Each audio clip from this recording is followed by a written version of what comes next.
3 মাসের মধ্যে এমন কিছু বক্তব্য দেয়া হচ্ছে বিভিন্ন জায়গা থেকে, যেমন পত্রিকা ঘেরাও করো। তো এই বক্তব্যগুলো আসলে উস্কানিমূলক। তাহলে প্রথমেই রাজপথটাকে বেছে না নিয়ে সরকারের সাথে আলাপ আলোচনা করলে মানুষের মনে যে একটা আশা, ওই আশার জায়গাটা আর সংকুচিত হবে না। মির্জা ফখরুল ইসলাম সাহেবের বক্তব্যটা আমি পড়েছি। ওইখানে তো সরকার এমন কিছু করছে যেটা ফ্যাসিবাদের দিকে যাবে, এই কথাটা বলা হয়নি। বলা হচ্ছে যে 3 মাসের মধ্যে এমন কিছু বক্তব্য দেয়া হচ্ছে বিভিন্ন জায়গা থেকে, যেমন পত্রিকা ঘেরাও করো। তো এই বক্তব্যগুলো আসলে উস্কানিমূলক এবং সেইগুলো গণতন্ত্রের দিকে যাবার পথটাকে তো আসলে সুগম করছে না। ওনার বক্তব্যের স্পিরিটটা আমি যেটা বুঝেছি সেটা হচ্ছে এই রকম, এবং সেখানে সরকার কিন্তু সরকারের অবস্থান স্পষ্ট করেছে। প্রথম কথা হচ্ছে যে রাজনৈতিক দলগুলোর সাথে যে আমরা আলোচনায় বসছি সেটা বেশ সৌহার্দ্যপূর্ণ আলোচনা হচ্ছে। তারা যে সুপারিশগুলো দিচ্ছেন, আমরা যে কথাগুলো বলছি, এটা পারস্পরিক যদি আস্থার সৃষ্টি না করতো তাহলে অন্যরকম ছিল, কিন্তু বারবার সভায় যেহেতু বসা হচ্ছে বোঝাই যাচ্ছে যে একটা আস্থার সৃষ্টি করেছে।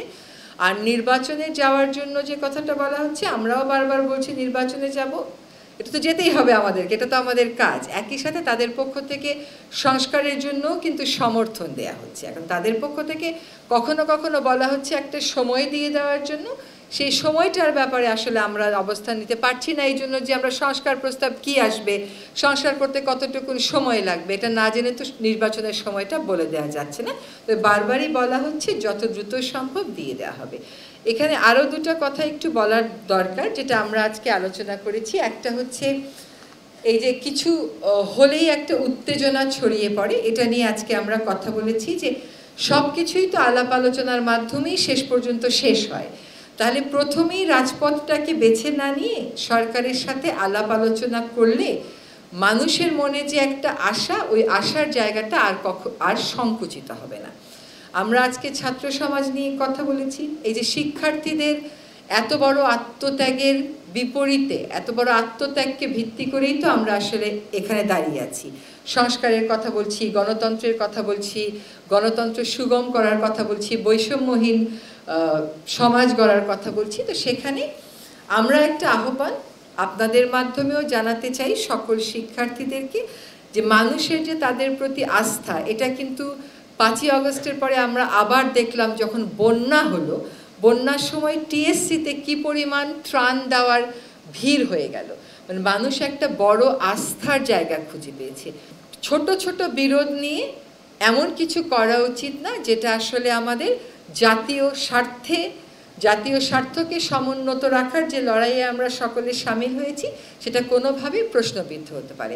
শিক্ষার্থীদের উপর এই জাতি যে আস্থা রেখেছে, যে ভরসাটা রেখেছে, এই ভরসাটা যেন অক্ষুণ্ণ থাকে, এটা যেন আরও বাড়ে, আরও সুদৃঢ় হয়। সেজন্য যে কোনো বিরোধ, যে কোনো সমস্যার সমাধান সরকারের সাথে আলোচনার মাধ্যমেই যেন সকলে করেন, শিক্ষার্থী সহ, সেটা আমরা আপনাদের মাধ্যমে একটা আহ্বান জানাচ্ছি। আরেকটা কথা হচ্ছে যে আমরা বারবার এটা রিটারেট করেছি যে আমরা যে সম্প্রীতির কথা বলি এই দেশে, এই সম্প্রীতিটা সত্যিকার অর্থে আমরা মূল্যবোধ হিসেবে ধারণ করি। এই সমাজ সবসময়ই এটা মূল্যবোধ হিসেবে ধারণ করেছে। এটা যদি আপনারা গতকাল যে পরিস্থিতিটা শান্ত থাকলো এটাও মূল্যায়ন করেন, তাহলেও দেখবেন যে অনেক উস্কানি আসতে পারে, কিন্তু সহসা বাংলাদেশে এসব উস্কানিতে প্ররোচিত বাংলাদেশের সাধারণ মানুষ কখনো হবেন না। এবং বাংলাদেশের এই সাধারণ মানুষের যে স্পিরিটটা, এটা সরকারেরও স্পিরিট, যে এখানে কেবল আমরা সম্প্রীতি বলবো তা না, আমরা সত্যিকার অর্থে সম্প্রীতিটা স্থাপন করে দেব। এই জন্য যত আমাদের মধ্যে দূরত্ব থাকতে পারে, ভুল বোঝাবুঝি থাকতে পারে, দাবি দেওয়া থাকতে পারে, সেগুলো নিয়ে আমরা সকল সময় আলোচনা করব, প্রকাশ্যে আলোচনা করব, প্রয়োজনে তারা আসবেন, আলোচনা হবে। প্রতিটি অপরাধের বিচার হবে, অপরাধের বিচারের সাথে এই সম্প্রীতিকে আমরা কোনোভাবেই মিলিয়ে ফেলব না।